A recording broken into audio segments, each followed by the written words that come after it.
Well, the Wild did get a point against the Washington Capitals, but unfortunately they fall in a shootout by going 0 of 7 down the stretch. We will break down all of the action on tonight's Locked On Wild postcast.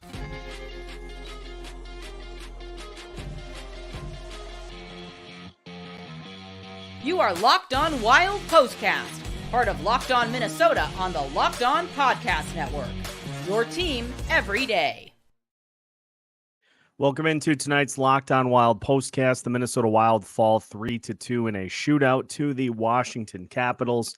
And we're breaking down all of the action for you here tonight. I want to start with a positive because these last few games have been a drag. And so I want to start on a good note to bring us into the postcast here tonight. Tweeted it out just a little bit ago. 18 minutes, 46 seconds for Marco Rossi in terms of time on ice tonight. He spent time on both the power play and the penalty kill. He scored his third goal of the season. He was a +1 on the night, and he also went 4 of 4 in the face-off circle. And so, as Dean Evison mentioned after the game, he said Rossi continues to just be so good. And he's dictating to the coaching staff that he is going to be playing more.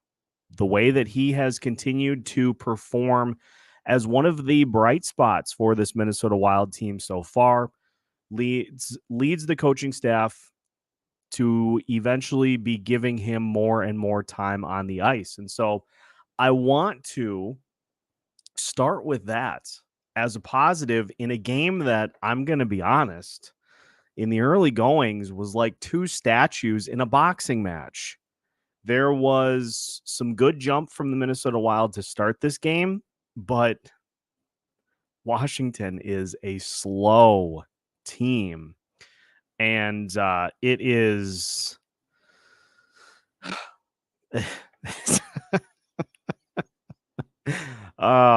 I'm laughing because it should have been a game that the Wilds come away with the win, but ultimately I think we hang our hat on the fact that there weren't any egregious defensive breakdowns in this one. Marc-Andre Fleury actually played pretty well, especially down the stretch when the Washington Capitals essentially had the offensive zone for the last 7 minutes of the game. So I think Fleury is one of the big takeaways from this game. He was good. I will acknowledge the fact that it's a Washington team that really isn't. But the big things that let you down tonight was on special teams. The Wild power play 0 for 5, and really 2 of those 5 were good, and the rest were throwaway. And you give up a shorthanded goal to the Capitals. You also give up a power play goal to Washington. And so their 2 tallies, both being special teams goals, is disappointing. And now you're looking at a power play that is something like it's probably 4 of 30-ish at this point with the final couple down the stretch, and the penalty kill is in the 60% range. That's not acceptable, to say the least. There's obviously time to get those ironed up, but it's a shame because it was a better effort defensively, limiting opportunities up until those final few minutes. And look, you can point to the fact that this Wild team played last night, and so they were running out of gas as the game went on. So you can actually point to something like that and say, well, it makes sense that the Capitals had as much possession time down the stretch as they did because you're dealing with tired legs. And honestly, that overtime was chaotically fun. And then you get to the shootout, and it's Zuccarello misses the net, Kaprizov misses the net. Who else missed the net? Rossi actually got a shot on net. It was just a good save by Kuemper. Joel Eriksson Ek got a shot on net. Marcus Johansson got a shot on net. And it just leads to kind of another frustrating loss. And you should be able to in 7 shootout attempts, be able to you should be able to get a shot to go into the net on 7 shootout attempts. And then I just remembered, oh yeah, Freddie Gaudreau didn't play. He's the shootout king. And so no surprise that the Wild weren't able to get it done in the shootout. But again, I've gone with the tough love approach on this team quite a bit down the stretch over these last few games. And so trying to find some positives to pull from. Now, I found it interesting as well. After the game, Dean Evason was asked by Michael Russo about the top line, and Evason said that they saw some positives from the top line after really just a disastrous game against the Philadelphia Flyers. So Evason said that they were encouraged by what they saw from Kaprizov, Zuccarello, and Hartman, and obviously Hartman scoring the breakaway goal. That was a great play by Hartman to poke that puck free and to just do the rest himself. But then you hear from Kirill Kaprizov after the game, Michael Russo tweeting about this, that Kaprizov flat out said, we got to be better, and blamed the final couple of goals against the Flyers strictly on himself. And so for those that were waiting for some of that accountability for the alternate captain, there you go.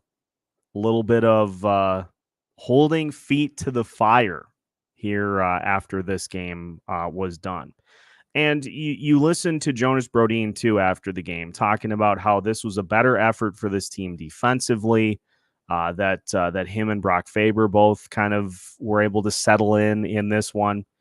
And so it was a step, I think, in the right direction, but also against a team in Washington that is, they make molasses look fast. So it's just this team is fighting almost everything right now, and any point you can get, you take, and they're going to have a very tough test on their hands coming up in Sunday's game against the New Jersey Devils, because guess what? That New Jersey Devils team has a ton of talent. They have a ton of speed. They create problems for anybody that they go up against. And honestly, I hope I'm wrong, but it feels like an instance in which this Wild team, unless they really are able to dictate the pace, feels like they're going to get overwhelmed pretty quickly. So you take the point here tonight, and you just hope that you can throw something at the Devils on Sunday that can kind of slow them down and get in the way. But again, the big takeaways tonight: Marco Rossi continues to impress. Marc-Andre Fleury looked good in this one, and it comes down to just not being able to score in the shootout or on the power play, which is why the Wild got the L here tonight. So we will get to your comments, of course, because that's what we do on our Locked On Wild postcast. We'll get to your comments, what you thought about the game here tonight, and what we think about going forward against the New Jersey Devils as we continue tonight's Locked On Wild postcast after this. Today's Locked On Wild postcast is brought to you by Parkview Advance. As a business owner, you realize there are times when receivables might fall behind, but that doesn't mean you need to fall behind on vendor payments, payroll, or rent. For more than 25 years, Parkview Advance has helped businesses secure working capital. From $5,000 to $1.5 million, Parkview Advance can approve your working capital in as little as 24 hours. It's a much easier process than you might imagine. We invite the many entrepreneurs that are Locked On NHL fans to learn more by calling us at 203-675-0071 or go to parkviewadvance.com. If your business needs working capital, call Parkview Advance today. Parkview Advance, helping businesses with their working capital. Go to parkviewadvance.com. Tonight's Locked On Wild postcast is also brought to you by Jace Medical. There is a lot of uncertainty in the world today, and it is more important than ever to be prepared in case of an emergency. whether it be unrest in the Middle East, hurricanes in Florida, or any other weather phenomenon. Winter is coming up, so that will impact the Midwest as well. These can lead to supply chain shortages for medications or the inability to get medications in a timely manner. The Jace Case is a personalized emergency medication kit that contains 5 essential antibiotics that treat the most common and deadly bacterial infections. You can also customize your case and add life-saving medications based on your unique needs. If you're looking to buy a Jace Case for a family member but aren't sure which medications are right for them, you can buy a gift card so that they can get a Jace Case of their own. Go to jacemedical.com and enter code LOCKEDON at checkout for a $20 discount on your order. That's promo code LOCKEDON at jasemedical.com. Welcome back to today's Locked On Wild postcast. The Minnesota Wild fall in a shootout 3-2 to the Washington Capitals, and now 3-2 on the season. New Jersey Devils are coming up next, and let's get to your comments. So keep them coming, fire them in, and we will get to as many of them as we can here down the stretch. We will start with MW Otto. I think Rossi has proved he can play a higher position in the lineup. He has been amazing. Time for some more ice time.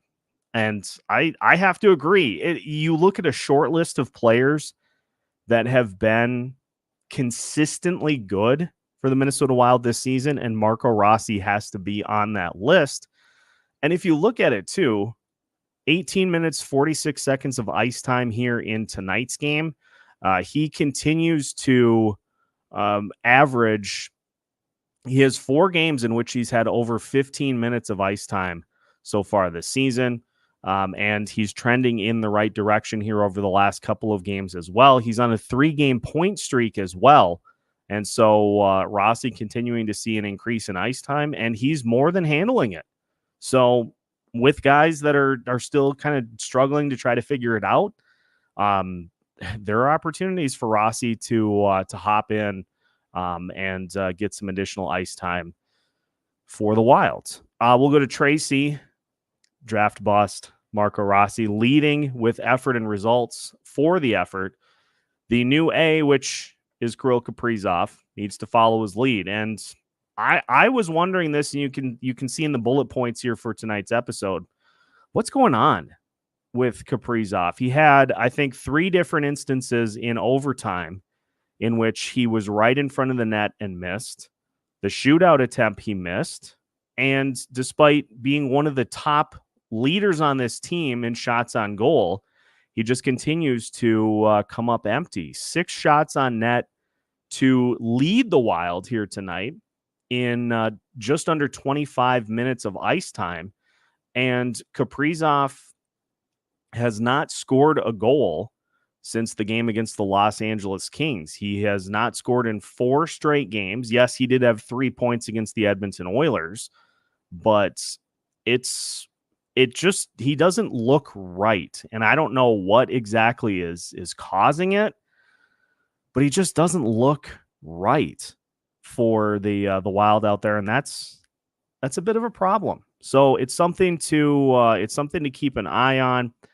And I mean, it's going to have to consistently improve for this team if they're going to start to consistently rack up wins. DeJuice, any ETA on Boldy's return? From the last update that I saw, Boldy is skating with Andy Ness. He stayed behind after the initial plan was for him to potentially make the road trip. He stayed behind. Him and Spurgeon are skating. I think in terms of hierarchy of who is going to be returning to the lineup quicker, I think Boldy is further ahead than Spurgeon is at this point. And I mean, the fact that they were even considering him potentially making the road trip leads you to believe that he may be less than a week away. So we'll see. They can definitely use him. They can desperately use Boldy's services for this offense, and hopefully it's maybe less than a week before he is able to pop back into this lineup, and it'll take a little while too. Let's consider the fact that it's going to take Boldy a little while to get acclimated. So if he doesn't look up to speed right away, it's going to take him maybe a game or two to get back into game shape before he starts to produce again. So I'm going to give a little bit of wiggle room before it's, oh my God, Boldy's not producing either. What's going on? Let's go to Michael. Got to give it to Rossi on his first NHL moment goal. Great shot. Pump the brakes, though. Let's see what we look like against better teams. That is coming. If you aren't aware of what is coming up for the Minnesota Wild over their next stretch of games, allow me to bring you up to speed, because it's basically exclusively New York teams. In fact, it is. You've got the New Jersey Devils for the next two. So Sunday, then Thursday. And honestly, so the Wild play the Devils on Sunday in New Jersey. They don't play again after that until Thursday. And honestly, it's probably not a bad time for a little bit of a schedule break, albeit this schedule is just preposterously weird. I'm never going to get over that. But New Jersey Devils for two, the New York Rangers, the New York Islanders, the New York Rangers, and the Buffalo Sabres. So over this 6-game stretch, that's going to be one that the Wilds will either pull themselves up off the mat and start to figure things out, or when the fighter you're going up against punches you in the face when you're down and you get knocked out cold. So we'll see which we'll see which happens as we get going here. Tracy mentioning Wild will do the Wild thing after stinking it up against lesser teams. They'll somehow beat the Devils. I hope so. We'll have to see how things play out. But that, like I said, that Devils team is that's going to be a problem. And funny too, I don't know if anybody heard about this, but the Devils, a little bit of a late start in their first game of the season. Lindy Ruff, noted coach, hashtag coach, made the Devils bag skate in practice the next day because they started off slowly in their first game of the season. I don't know. I'm just going to use hashtag coach because Lindy Ruff is a certified coach in the NHL. And so holding his players accountable for lack of performance to start the season. Real talk, we could end up with a 7-game losing streak if you look at the upcoming schedule. At what point will we let Beckman and Lambos play? They can't be any worse than the sled that we currently have on the ice. Probably not, but honestly, like as much as I can sit here and trumpet having those players get called up, having those players get opportunities, Beckman especially, I think he would be somebody that could give you, especially in your bottom six, somebody who's not afraid to shoot the puck and can give you just a shooter on one of those lines. And we don't see it. Like, I've been banging the table. Anybody that listens to this show, I've been banging the table for somebody other than John Merrill for like 2 years. And yet he's still here. Kyle Masters scored a goal for the Iowa Wild tonight. Now he's not, he may not be the same type of prospect that Carson Lambos is, but the point that I think we all were expecting coming into this season was that this was going to be kind of a limbo year. And then once the season was done, if this team fell out of playoff contention, there'd be some players jettisoned, and that then you would be able to see some of these young guys for the last like 2 months of the season. And we haven't gotten that. And I don't know that we're going to get it next year. It doesn't seem like it.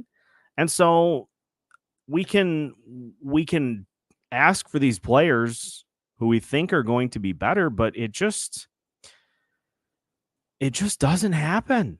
And it's frustrating. Like I can fully back the frustration that a lot of the Locked On Wild audience is showing by not seeing these guys get opportunities because, again, Washington Capitals are a pretty slow team. It was very much like two statues in a fist fight in the early goings of this game. And down the third period, the Wild made Washington look like they had some speed and some explosiveness. Now, part of that is because they played last night. But the fact that through 8 games now, Brock Faber and Marco Rossi are your two best players, what do they have in common? They're both young. I don't know. And the one that I want to finish with here tonight, why Evason didn't use Duhaime or Dewar in the shootout is beyond me. I was a little surprised to see Pat Maroon for one. I'm glad Rossi got an opportunity. That's a sign of progress, although, as Dean joked about in the post game, it was hard for him to not have his security blanket. And I'm not generalizing. That was the actual quote. It was hard for him to not have his security blanket on the bench, especially in the shootout. And that may have been a little tongue-in-cheek from Dean, but it was words that were said. And so Rossi's opportunity may only have come at the fact that Gaudreau wasn't available. But let's just run down the list of what happened in the shootout tonight. You had Matt Zuccarello. Now it says, ESPN says that it was a wrist shot saved by Darcy Kuemper. It went up over his shoulder out of the past the net. So that's not a goal. Kirill Kaprizov missed the net. Joel Eriksson Ek got Kuemper to commit early, but then couldn't get his home. So that actually was a shot on net. Ryan Hartman with a backhand, it hit the post. Marcus Johansson's shot was saved by Kuemper. Marco Rossi tried for a kind of double take almost with his, and Kuemper made the save. And then Pat Maroon with a wrister that was saved by Darcy Kuemper. I mean, I don't know. Shootout to me seems like you either are going to try to zip one past the ear hole, or you're going to try to get the goalie to commit early and just tap one past him. But again, we are, so there are two pieces to this puzzle. There is team vets and there's team speed. And I feel like everybody listening to this, everybody in this area is team speed, which includes prospects, and Dean, Billy G, they're in team vets. I would love to have seen Duhaime or Dewar get opportunities in the shootout. But then again, I would also have liked to have seen Brandon Duhaime get more than 9 minutes of ice time. And yet we didn't get that opportunity. Looking at Cole. What's up, Cole? What do you think goes into the decision to start either Gus or Flower? This is a good question because what we're told is that it is the hot hand approach. Now, obviously, last night and tonight, you go with the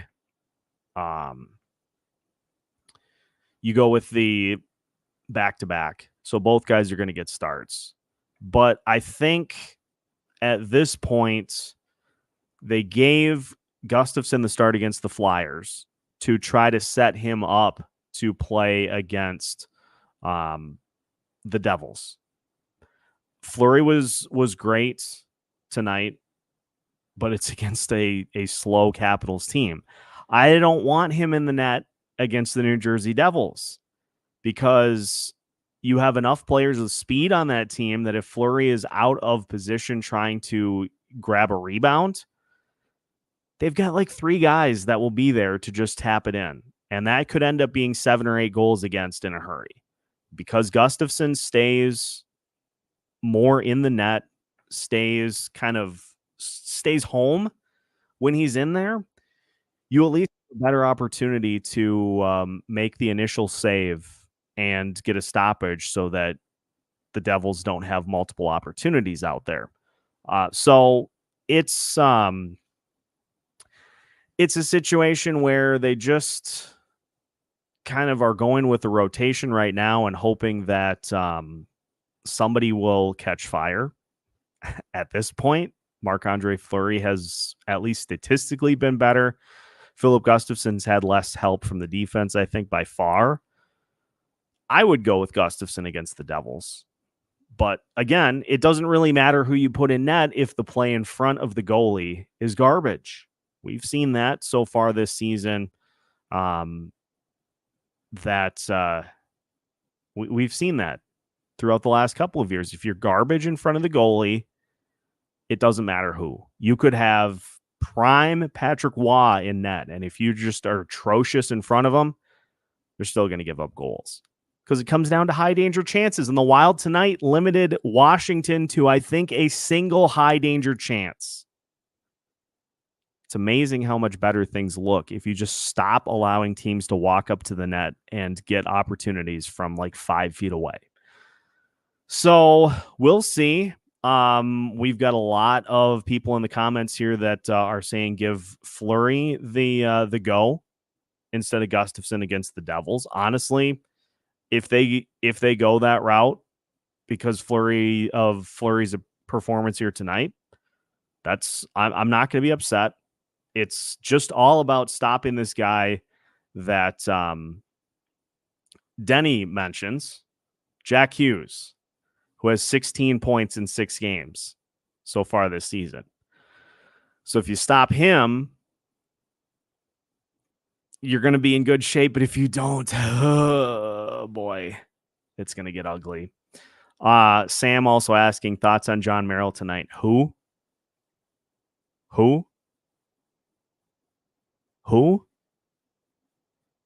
I didn't hear his name mentioned really at all, which I guess is progress. But again, we're talking about the Washington quicksand, the Washington molasses, the Washington tortoise racing a snail. So let's see what happens on Sunday. But I think that's going to do it. We'll do one of these again on Sunday.